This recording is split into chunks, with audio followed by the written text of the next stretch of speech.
So our CEO, his name is Dan Milstein. He is the Craig Proctor of the mortgage industry. Former #1 originator in America. 150 loans a month personal production is his career average, if you can imagine that. 150 loans a month personal production. His fourth book, rule #1, don't be #2. Everybody in the room gets a copy. We're going to give you all a copy. At the end of the presentation, I'm going to show you how you guys all get one now, today. You're not going to mail away for it. You're going to get it in your hands now, today. So don't let me off stage before I remind you how to get it. So that said, what I want to try and share with you is the information that I shared with the Proctor system about a concept that I came up with about 4 years ago. I had this idea in my head that I wanted to write a book. Raise your hand if you've ever wanted to write a book. You had an idea to write a book. Yeah. And so it popped into my head, and I sat down. I wrote a table of contents 4 years ago, one-page table of contents. And then I procrastinated, and it just sat on my computer, a table of contents. And then about a year ago, I wrote a 2-page treatment about the book, right? I dove back into the concept, and I wrote a 2-page treatment, who would serve, concepts, the end result of the book. And I forwarded it out, and next thing you know, I got a book contract. My book's coming out in February. We're doing a February launch, yeah. So thank you. So the name of the book is The Why of Money, How to Get Out of Your Own Way and Finally Earn What You Deserve. That's the name of the book.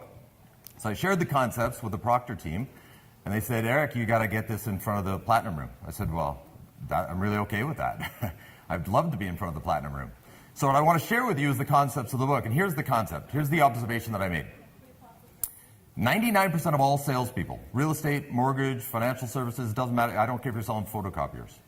99% of all salespeople that I've ever met sell enough every month to pay their bills, and then they stop. 1% of salespeople sell more than they need, and they build wealth. What's the difference between the 99% and the 1%? And how do you get out of the 99% and get yourself into the 1%? What's the secret? What's the method by which they make that jump? And I quantified it into 5 reasons. And I'm going to share those 5 reasons with you today. And you don't need to do all 5. You don't need to have all 5 reasons, but you need to have at least one. And so when you look at that top 1%, I'm talking about 1% of the salespeople that sell way more than they need. Where's Carol Royce? Carol. Hey, Carol. So Carol is a perfect example of the 1%. So in the last, this calendar year, approximately how many transactions has your team done? We're right around 300. 300 transactions this year. Would you agree that she doesn't need 300 transactions? I need every one of them. Well, okay. But would you agree that from a lifestyle standpoint, most of us could live on less than 300 transactions a year? Would we agree on that? Yes. But she doesn't stop. She doesn't stop at the point where I have enough. She keeps going. And we've never talked about this, correct? She has no idea what's coming. So I'm gonna bet that it has nothing to do with money. It has something else to do with one of the other 5 reasons. What does money get you? And so what I've learned is that 1% that jumped from making money to building wealth, it has nothing to do with money, ever. When you talk to these people, it's not money. There's something else going on. I'm going to share that with you, and then if you can grasp onto that in your own business, you can take your business to that same level, and our CEO, Dan Milstein, did that exact same thing, right? And that's my wish for you guys. So rule #1, and this is the 2nd chapter in the book, but rule #1 is only take advice from people who are qualified. And it seems like a simple concept, and yet how many of us are influenced by our families telling us, oh yeah, but you did the best you could. And I hear that. It's like, oh, don't tell me that. You're just enabling me. Don't tell me that. And so what defines qualified?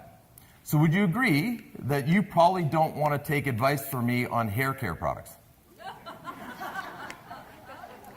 Well, wait a second. I have opinions. Well, what are my opinions worth? Not much. I'm not qualified to give that feedback. Right? So one of my favorite people in the world, James McDonald. James, you in the room somewhere? There he is at the back of the room. So James and I do those free local half-day seminars a lot together. And so James is one of the guys that I go to for life advice regarding marriage. Married a long time, still loves his wife. It all works, right? I'm divorced twice. You want marriage advice from me, or you want marriage advice from him? Hold on. I have opinions. Let me tell you guys, I got pie charts, graphs, and spreadsheets. I have opinions about how marriage is supposed to work. But do you want my advice? You want his advice? Yeah, you want James' advice. You don't want my advice, because if you take my advice, you're going to get my results. Right? Even though it's my strategy, there's something in the strategy that's clearly flawed, right? And so you guys are in the Craig Proctor Platinum Room because you're learning from somebody who's qualified, right? So you're in the right place, right? But most people don't get here. They stop, and they start taking advice from the other agents at the water cooler, right? And who aren't qualified. And so right away, if you're going to learn from somebody about money, here's my qualification. You want to teach me about money? I'd love your feedback. Here's one criteria. Do you have an annual income more than me with an extra zero? If you do, I want I am your student. I am taking notes. Bring it. If you don't have an extra zero, please save your story. I know you have one. I just don't want it because it might influence me. And so you got to stop taking that kind of advice. My mom, I love my mom. I haven't been blessed with children yet, but should I be blessed with children? She's the first phone call I make because she's qualified to teach me how to love a child. She's qualified, right? But she wants to give me financial advice. Mom, I love you. I'm going to listen to you, but I'm not going to do it. She's not qualified. Doesn't make her any less valuable to me as my mom, right? And so you got to separate them. You got to compartmentalize. And there are people in your life who are valuable to you in other areas, but you got to stop listening to them about the activities. And I'm going to show you the activities. I'm going to break it down. These are the activities. This is what you need to be doing, not because I say so, but because those that are more qualified than I, that are making 20 million, 30 million, 40 million, selling, this is what they say, right?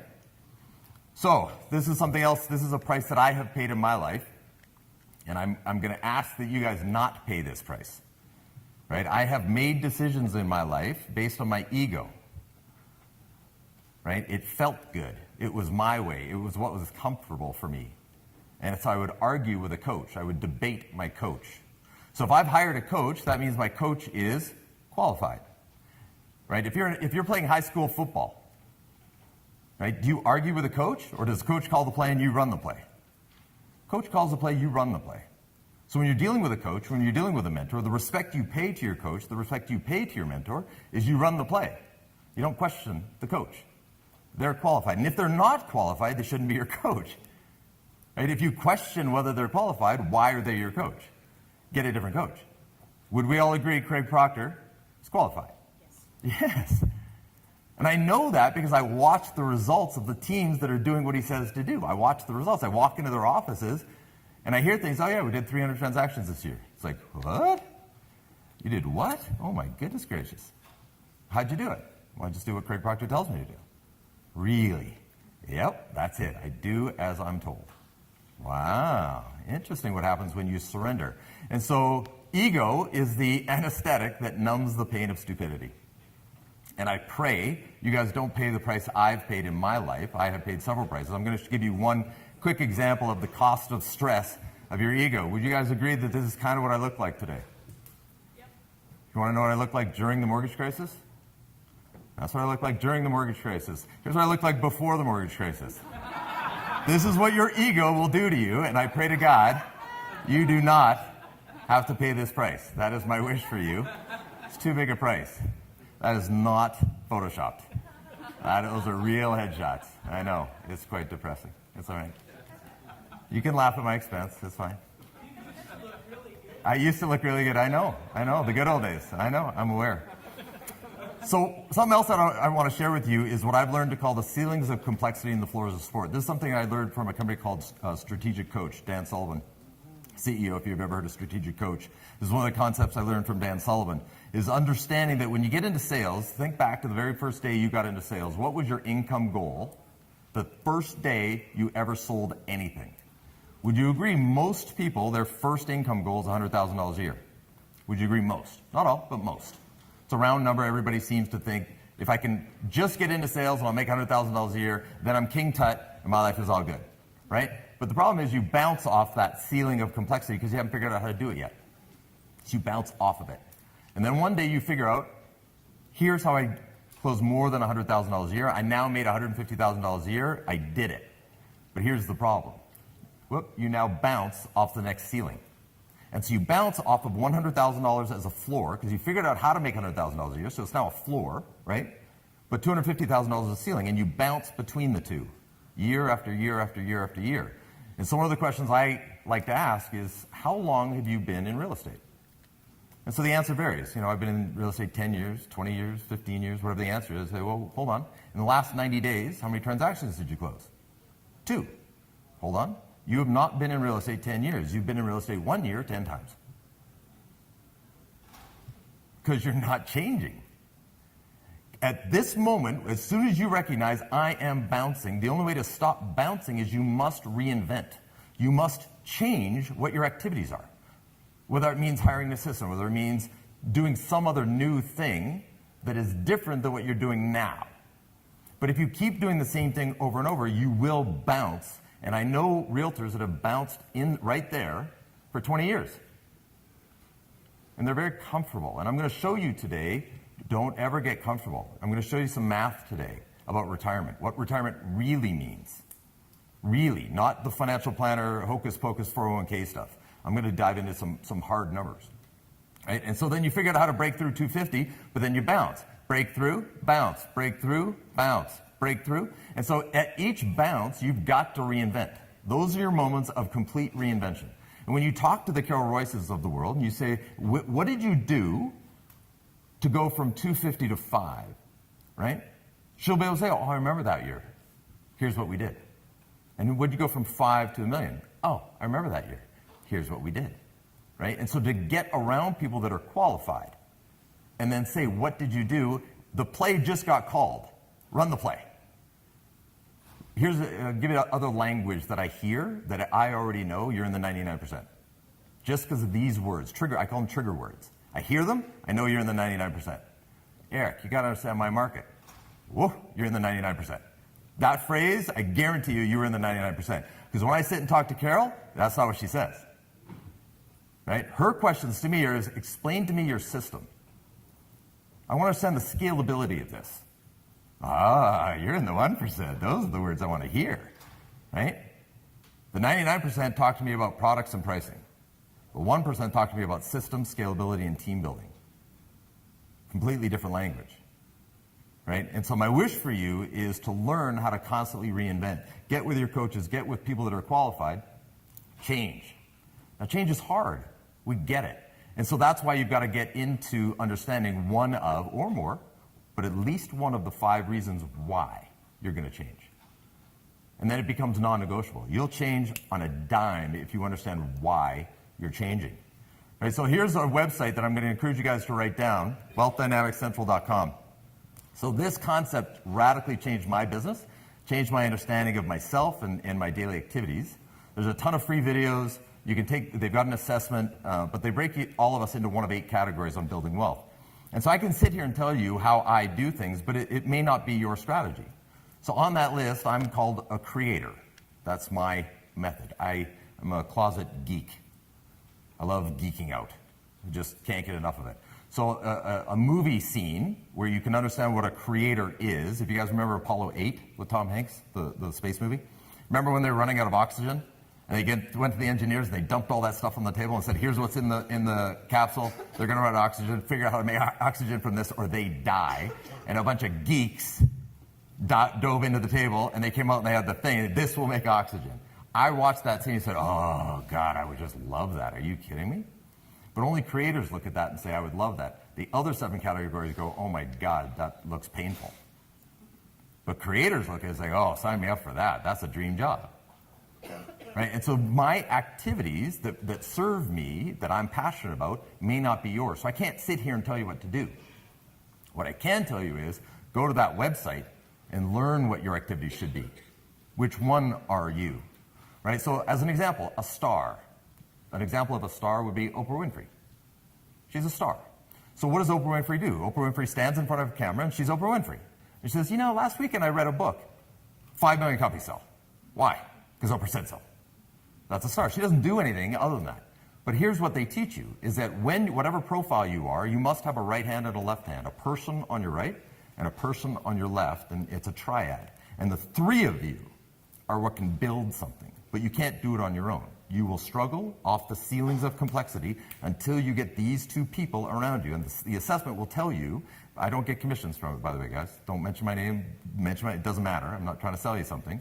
I'm saying understand who you're looking for. Right? So in my life changed 2.5 years ago, because as a creator, the two people I needed a mechanic and I needed a deal maker. I found them, and my life changed radically when I found them. Our chief operations officer, his name's AJ Franchi, he's my mechanic, and Dan Milstein, my CEO, he's my deal maker. Oh man, I got around my mechanic and my deal maker, and let me tell you.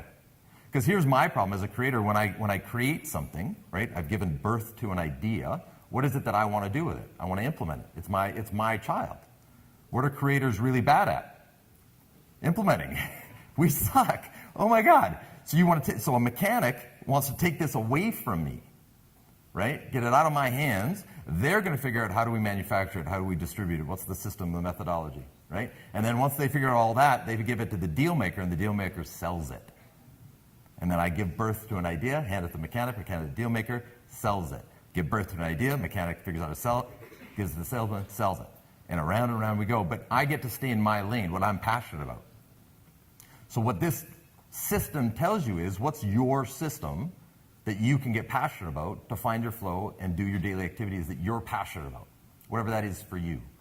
So there's hundreds and hundreds of free videos there, guys. Take some time, watch it. I promise you, it'll change your perceptions. So now let's get into the retirement stuff. So most people think, oh, I'm going to retire one day. I hear that all the time. And under my breath, I kind of giggle. It's like, yeah, you have no idea what that means. Well, I've got $200,000. I'm on my way to retirement. Yeah, you really have no idea what that means. So I'm going to break this down for you. So we're first going to start with the rule of 72. If you're not familiar with the rule of 72, raise your hand. How about half the room? Okay, so rule of 72 simply means you take the number 72, divide by an interest rate, any interest rate, and that's how many years it takes to double whatever you have. So if I have $5,000, and I get a 10% rate of return on my $5,000, 10% into 72 is 7.2. My $5,000 will double every 7.2 years. If I get a 5% rate of return, 5 into 72 is 14.4. My money will double every 14.4 years if I'm getting 5% rate of return. Am I explaining this okay? Right? Rule of 72. This is not a guideline, ladies and gentlemen. This is a rule. It's always. Interest rate into 72, years to double. Now, how does this apply to your retirement? Well, I'm going to show you.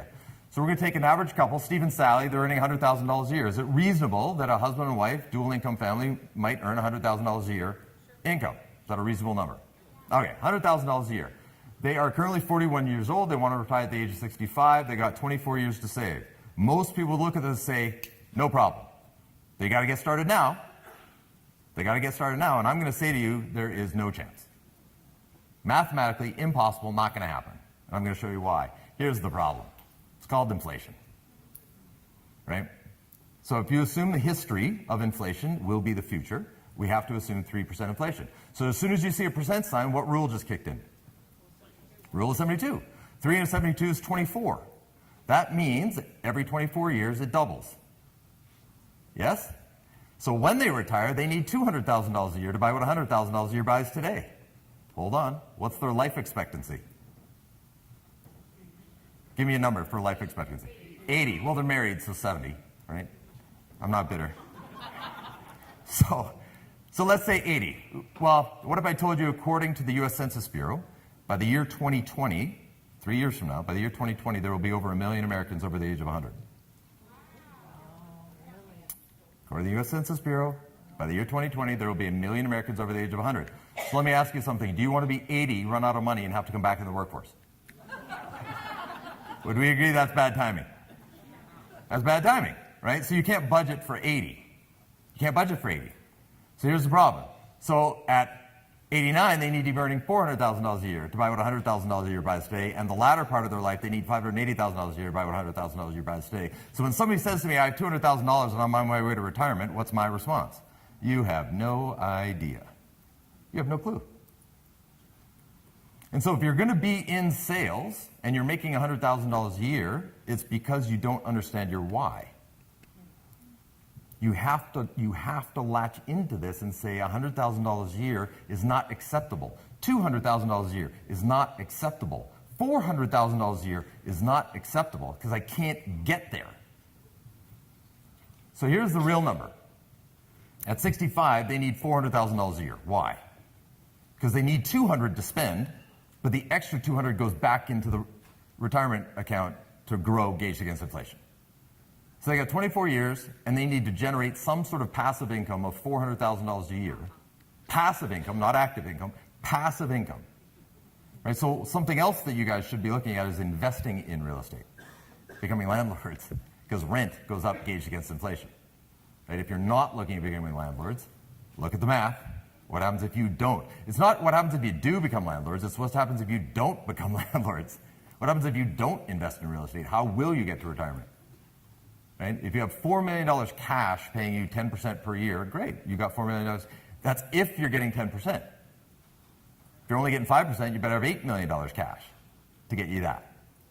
Right? And then you got to ask yourself, am I on target to get $8 million cash in 24 years? If the answer is no, because you're earning $150,000 a year, then guess what? Something better change. And you better start breaking through those ceilings of complexity and figuring it out and adopting and surrendering to your coaches and surrendering to people that are qualified. And that's what changed in my life, right? I took my ego and I hung it up. I checked it at the door. And I said, if you're earning an annual income with an extra zero, I'm just going to do what you tell me to do, period. I surrender. And it radically changed all of my activities. So you guys ready for the 5 reasons? So reason number 1 is lifestyle enhancements. So this is a big one for our CEO, Dan Milstein. He's a political refugee, moved to the United States as a teenager, didn't speak English, got off the plane with 17 cents in his pocket. His second book that he wrote was 17 Cents in a Dream. Walked off the plane in Detroit, Michigan, 17 cents in his pocket, didn't speak English. His first job was at McDonald's, mopping the floors. And he was so thrilled that he could get a job and get paid that he drew the golden arches on his bedroom wall. One day he's going to be an assistant manager at McDonald's. That was his dream. One day I will be an assistant manager. And he noticed across the street there was this office building where everybody walking in out of the office building was dressed in suits. It was a fancy office building. So he walked in one day, the curiosity got a hold of him, walked in one day and asked, what happens to this building? Well, the company he walked into was TCF Bank. I said, well, we're a bank and it's an office building. He said, well, I'd like a job. What are your qualifications? Nothing. I mop floors across the street at McDonald's, but I will be the hardest working employee you've ever come across. And so they hired him as an assistant for an assistant. Basically, he was getting coffee, right? But he was so good at it, and he worked so hard at it, they made him an assistant. And he was so good at it, right, and worked so hard at it, they made him an assistant to a junior underwriter. And he was so good at it, and he worked so hard at it, they made him a junior underwriter. And he was so good at it, they made him an underwriter, and then a senior underwriter, and then an underwriting manager. He became the ABN AMRO National Underwriting Manager. Yeah. You think he went home at 5:30? No, he slept in the office. He still sleeps in the office to this day because he has a clear understanding that I came from a really bad place and I'm never going back. And anybody who thinks that I won't work harder than you, so one of my personal claim to fame for myself is I'm always going to be the hardest working person in any room I walk into. You may be smarter than me, you may be more talented than me, but I'm going to outwork you and I'm going to outgrind you and I'm going to take clients just because of my work ethic. And I will always be the hardest working person in any room I walk into unless Dan Milstein's in the room. Then I'm number 2. I have tried to outwork the guy. I can't do it. I'm at a dead sprint and I feel like he's running circles around me. Right? But he's clear on his why. And one of his big ones is lifestyle enhancements. It's not about the fancy car and the fancy house. It's I'm never going back. And I'm going to outwork any human being to make sure that never happens. Because I know what happens if I don't work that hard. Right? And so that drives his activities. Right? So number 2 is emotional gratification. This is a big one for me. It's about getting a moment. So if you think of the words forget you, but replace the first word with a different F word, right? Forget you, replace the first word with a different F word. And that's usually, not always, but usually what that means. It means your grade 1 teacher told you weren't ever going to amount to anything. It's like, oh, let me show you, right? Your dad told you you're not good enough. Your mom didn't hug you enough. Something. There's some driver that's driving them. Where I need to prove a point and I'm driving towards a moment. It's not about the money, it's about a moment. So in my life, I get one of those moments this February. 30 years of driving my activities and I get the moment in February. So what happens when you get the moment? I don't know. I'll let you know in February. I have no idea what's going to happen. I'm assuming the driver's going to collapse. And then what? I don't know. But it drives activities in a very large way for some people. Third one is to care for your parents. You know, if you've ever seen a professional athlete sign their contract and they get to the podium and they say, how did you work so hard? What drove you to this point? I wanted to buy my mom a house. You ever heard that? I did all of this because I wanted to buy my mom a house. She's a single mom, raised 6 kids. She's superwoman, and I did this for her. Right? You might be part of a culture that says having multi-generations under one roof is important, taking care of my parents. Your parents might be sick, and you have to care for them, and so I have to build a guest house on the back of my house, so I'm going to sell more than I need because I have to care for my parents. And that may or may not be a driver for you, but it is a driver for some. Number 4 is opportunities for your children. I'm not a parent, but when I talk to parents, that's a huge one. James McDonald, that's a huge driver for James McDonald, right? He moved his family from Canada to Carlsbad, California. Not for him, for his kids, right? He saw an opportunity and he seized it. Ask him what his travel schedule is like, what prices he's willing to pay to create massive opportunities for his children. And then try and get in his way. No, when you're clear on your why, you will go under people, around people, over people, or through them. The choice is theirs, but you will not stop me from the activities when you're clear on your why. And then the last one is legacy, something larger than yourself. I want to build an orphanage. I want to build a school. I want some sort of permanency that has nothing to do with you. And so that's what's driving your activities. And so you can have more than one, but you got to latch on to one of them. So can I play a game with you guys? And I'm going to show you this in real life, and you can watch the decision-making process where it changes. So I need a volunteer, but before anybody raises their hand, here's some criteria. I'm not going to embarrass you. Well, it's not embarrassing. You can stay seated. It can be a man or a woman, but I need you to have a child between the ages of 2 and 6. Man or woman, child, there we go. First hand. Your name? Kelly. So Kelly, you and I are going to play a little game, and everybody else in the room is going to watch how you make decisions based on money. Is that all right? So how old's your child? 2 and a 6-year-old. 2 and a 6-year-old. Let's deal with a 2-year-old. What's the name of your 2-year-old? Carter. Got it. So Carter's 2. Congratulations, by the way. So Carter's 2. So we're going to play a little game, find out what you're willing to do for money. So I want you to imagine you're in the far corner of the room, right, and I'm on stage, and between us is 2 inches of water on the floor, and I've got a $100 bill in my hand. Would you walk the distance of the room through 2 inches of water for a $100 bill and back for $100? Would you do it? Yes or no? Yes. So here's how the brain functions with money. We do a risk-reward analysis. So his brain just said, what did I pay for my shoes? Are they going to get ruined? Is it going to be uncomfortable? It's $100. I'm doing it. Right? That's the assessment. So now I'm going to increase the cost, and we'll see what happens. So now you're in the same spot. And so instead of 2 inches of water between us, it's a 12-foot deep swimming pool. You have to swim to me in the water, take the $100, swim back, sit there wet for the rest of the day. Would you do it for $100, yes or no? $100? I like you. Look at that. Hold on, is he hungry? He's hungry. I like that. Beautiful. For $100, you're going to sit there wet. I love it. Okay. So I'm going to increase the cost. So now same 12-foot deep swimming pool, but I'm going to drop the temperature of the water to 34 degrees. So 34-degree water, if you go to the North Pole, dig a hole in the ice, the water underneath the ice is 34 degrees. Okay? You're going to swim to me in 34-degree water, swim back for $100, sit there cold the rest of the day for $100, yes or no? No. $1,000. $10,000. $100,000. Yeah. Watch. Right? What's he doing? Risk reward. For $100,000, I'm getting in the water. Right? Dude, I'm liking you. Okay, so now I'm going to increase the cost again. So instead of a 12-foot pool, it's now a 50-foot deep pool. I'm going to bring the water back up to room temperature, but inside the water, at the bottom where you can't see, are 3 sharks. They haven't eaten for a week, and you can't see them. Right? Hold on. I'll give you a visual image. Haven't eaten for a week. $100,000. Are you getting in the water to swim to me for $100,000 and swim back? $1 million. $10 million. $100 million. Is there any amount of money I can pay you to get in the water? Okay, so hold on. Your child's on this side of the pool just slipped and fell in the water.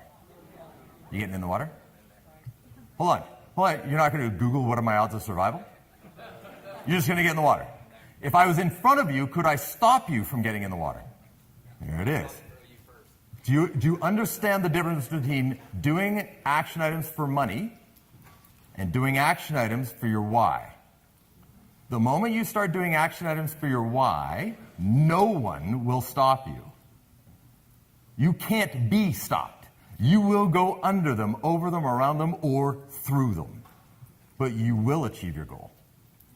So you got to latch on to one or more of those whys.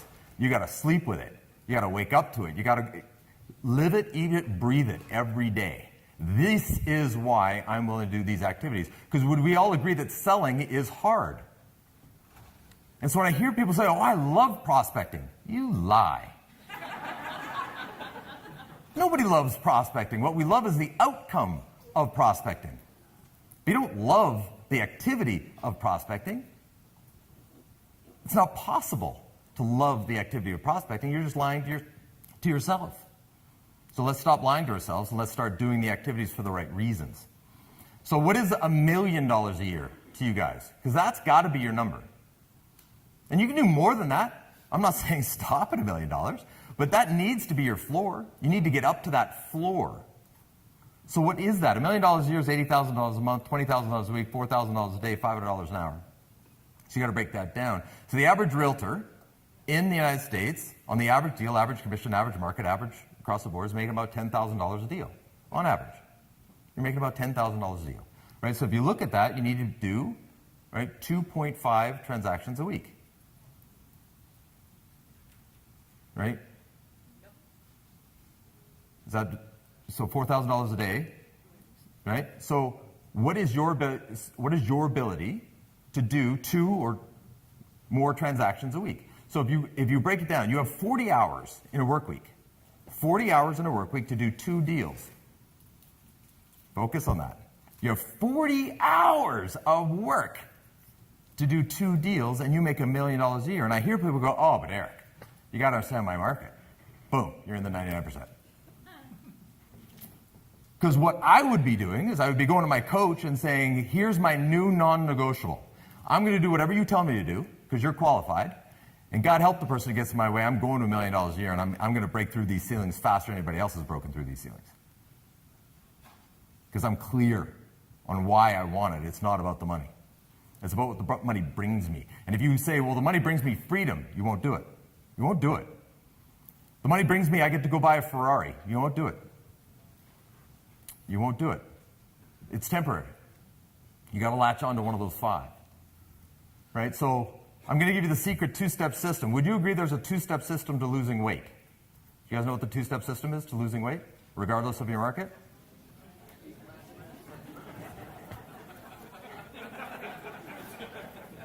Would you agree? Regardless of your market. That 2-step system works. We all agree to that, yeah? Well, hold on, but are there people who argue, Eric, I'm big boned. You got to understand my family. Eric, hold on. You got to understand. Because here, you know what that is? That's a story. The person's going to defend what they're doing with a story. Would we all agree we all have a story? You have a story that's getting you your results, whatever that is. I have a story that's getting me my results, whatever that is. Right? And so you got to change your story. You got to take your story and just throw it out. It doesn't matter. Would you agree that if you have a belief system, you can find evidence to support whatever your belief system is? Would you also agree to that? So if you believe that the economy sucks, can you find evidence to support that conclusion? Yes. If you also believe that there's never been a greater opportunity to make $1 million a year than right now, can you find evidence to support that conclusion? So it doesn't matter what the evidence is. It's irrelevant, which makes your story irrelevant. Just change your belief system. And then go find new evidence to support the new belief system. That's it. That's literally all it is. You guys ready for the 2-step system? Yeah. To make more money? It's 2 steps. Prospect better. Prospect more, prospect better. But it's the same as eat less, exercise more. It's the same. You have to do it every day. You have to do it every day. Not sometimes, not once in a while. If you want steady income, then your activities have to be steady. If you want fluctuating income, then you'll have fluctuating activities. If you want to lose weight, you've got to exercise more and eat less every day. If you want to make more money, you've got to prospect more, prospect better every day. And if you prospect more and you figure out ways to do it better, better scripts, right? Which is what you're doing here, right? You're learning better so you can go back and do better. But the question then becomes, are you implementing it? You learned it. Well, we've all learned that if you exercise more and eat less, but the knowledge gets you nowhere. It's the daily decision of the activity. Right, so what are the activities? You guys ready for the 6 money-making activities? There are 6 activities that you as salespeople, I don't care if you're in real estate, mortgage, financial planning, insurance, photocopiers. I don't care what you're selling. These are the selling. By the way, this came from a really good friend of mine. His name is Rene Rodriguez. There's his website, valentum.com. Brilliant, brilliant sales strategist. He showed me this. I said, brother, I'm going to give you the credit for it, but I am repurposing this. So sales activity number 1, you guessed it, it's prospecting. Right? You need to prospect. And so what does that mean to prospect? Right? You need to get in front of people. And so what is the commitment objective? You're looking for a qualified lead. Not a lead. I don't want a lead. Do you guys want leads? You want qualified leads? I want qualified leads. Yeah, I don't want leads. So I need to figure out, how do I prospect in such a way that I'm getting a qualified lead to get to my next activity, which is to set an appointment. What's my objective of setting an appointment? Is I'm looking for a date, time, and place to get the meeting. From there, I want to present value. Keyword, value. Right? Are you saying things that are valuable to whoever you're in front of? Or are you selling them something? Are you pitching them something? There's a difference. There's a big difference. From there, it's all about being unique and creating trust. Keyword, unique. Unique. You have to be saying something that nobody else is saying. Would you agree a big part of the Proctor system is unique selling propositions? Critical component. You have to be unique in whatever you're saying. You're looking for the closed commitment is number 4. I need to close this person on something. So how am I judging that? I'm judging it whether I got some skin in the game here. Right? So in the mortgage space, you know what our commitment, what we're trying to get? We're trying to get the appraisal ordered because I got a credit card. Right? Now they're committed. If I got a credit card to order the appraisal, we're committed. We're going somewhere now. Right? If you're in front of somebody and they sign your listing agreement, boom, they're committed. They just signed.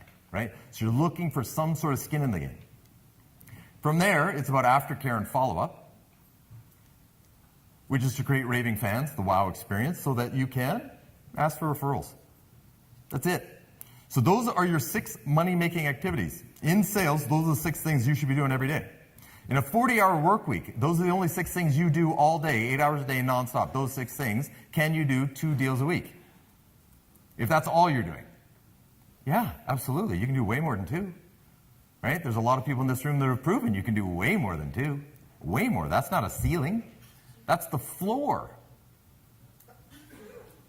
Right? That's the minimum that you guys should be expecting of yourselves. That's completely achievable. Because what happens if you don't make $1 million a year? Are you going to get to retirement? Are you going to get to your why? Are you going to get to that purpose? That reason for being, the reason you were put here? In whatever it is that your faith, your belief is, right? You have that ability. It's a matter of choosing to engage it or not. So sales math. So here's where I feel most people are missing based on their story, their strategy, right? So to get a sale, there are things that have to happen first, right? There's a set sequence that you have to go through. Regardless of what you're selling, there's a set sequence you have to go through. And so if you're going to get one sale, right, one sale, there's something that has to happen before that, which is a commitment. Because every time you get a commitment, does it result in a sale, or does sometimes it fall out? Sometimes it falls out. Right? So for every 1.5 commitments, I get 1 sale. For every 2.5 presentations, I get 1.5 commitments, which gets me 1 sale. But I have to get in front of people and do a presentation. Right? To get 2.5 presentations, I got to have 5 qualified leads. To get 5 qualified leads, I got to talk to 25 people. And so what realtors and loan officers and other salespeople are focused on is they're focused on the sale. The problem is the human brain can't understand it because it's too far away. So you have to focus on what's close. What's close is talk tos. You can't control your sales. What you can control is your talk-tos. If I said to you, you've got 10 minutes, go close a real estate transaction from scratch in 10 minutes, you can't do it. If I said, you've got 10 minutes, go talk to someone, that you can control. How many, how often? So break it down how you're paid. So if you're a loan officer or somebody, you're making $3,000 per sale, or you're a realtor, you're making $10,000 a sale, that means you're making $2,000 or $66.66 per commitment. That's what you're making on presentations, that's what you're making on leads, and that's what you're making on talk-tos. So if I said to you as a realtor, every time you talk to somebody, I'm going to pay you $400.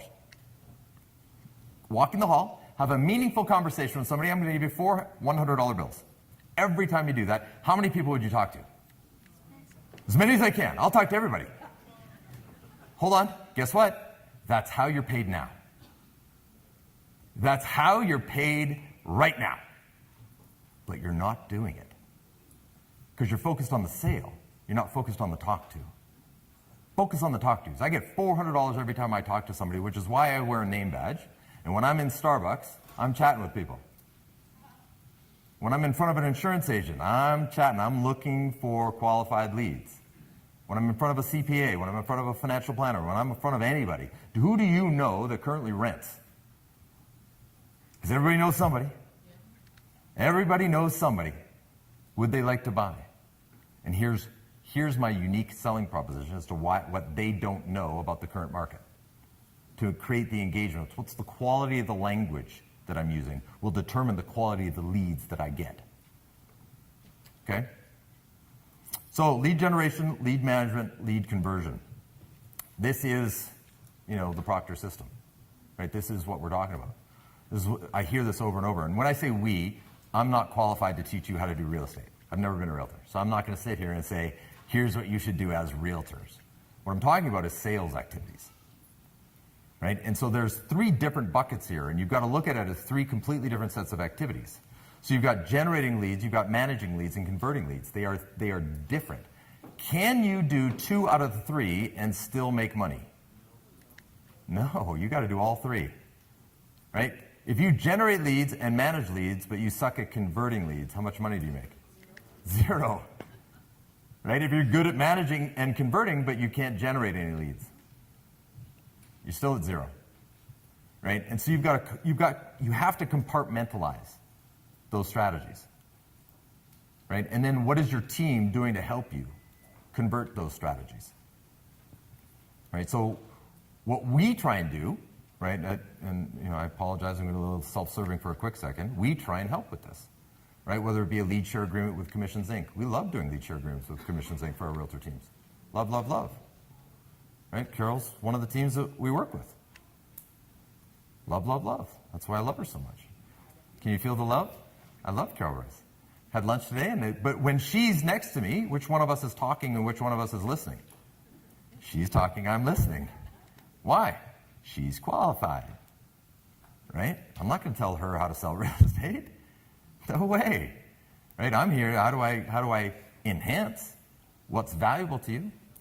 Right? But when your team is coming to you, are they telling you their stories as to why they're not engaging in their why? And what's your ability to get them tapped into their why so their activities change? Get your activities changed first, but then get their activities changed right after. And watch what happens to your team when everybody's in tune with why they're doing it.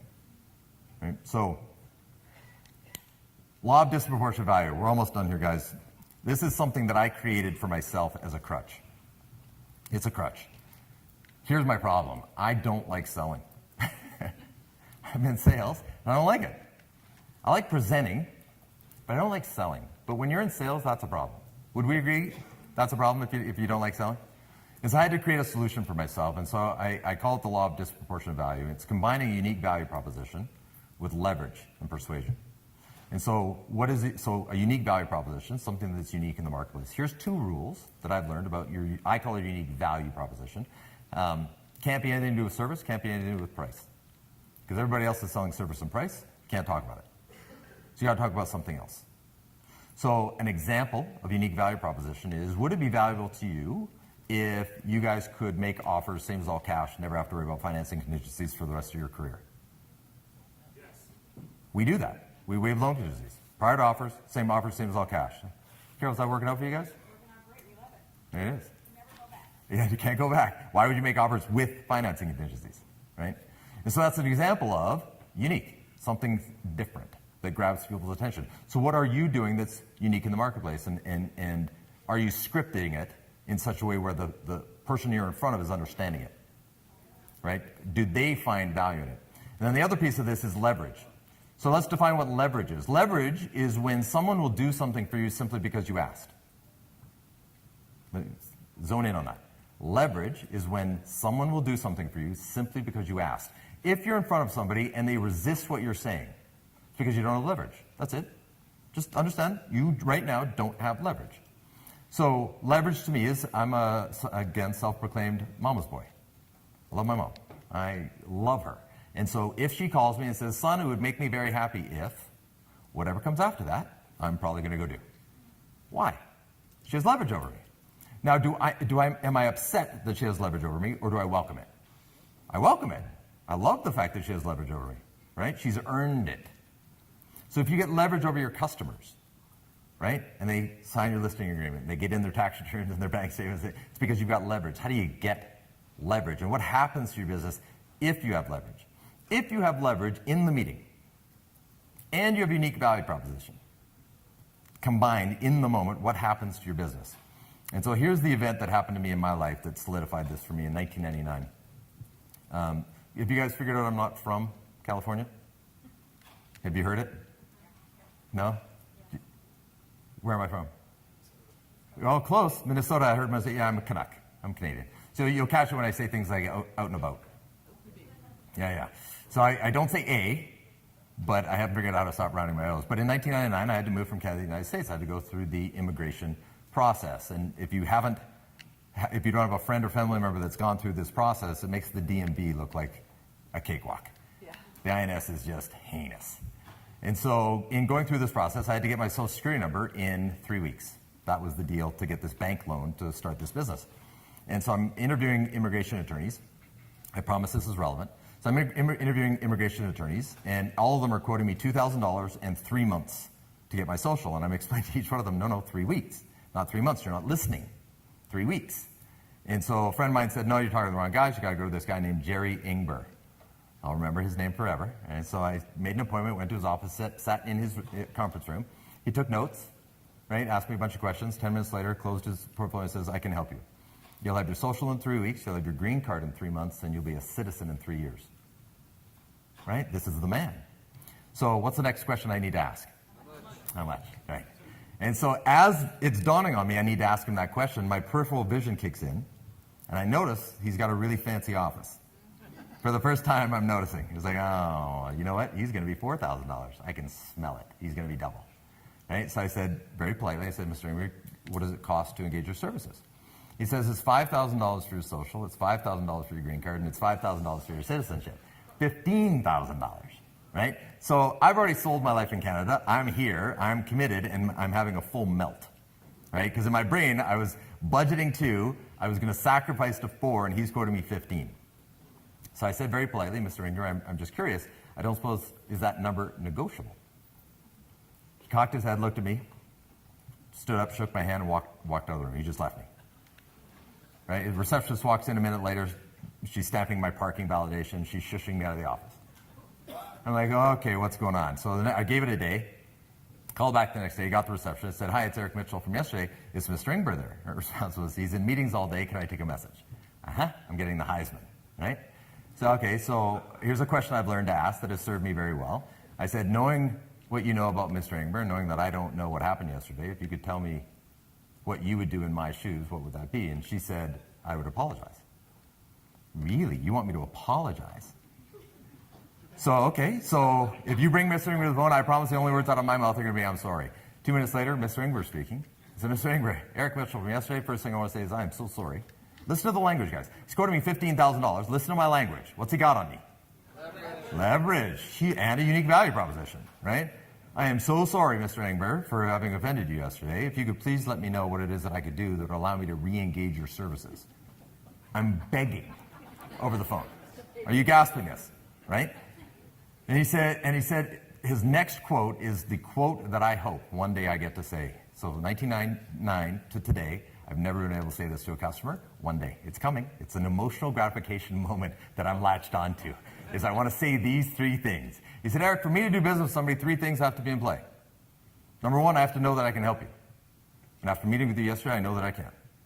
Number two, you have to be able to afford my services. And that's a choice for you to make. And number three is I have to like you.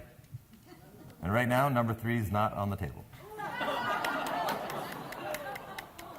Tell me you don't want to say that to some of your customers right now.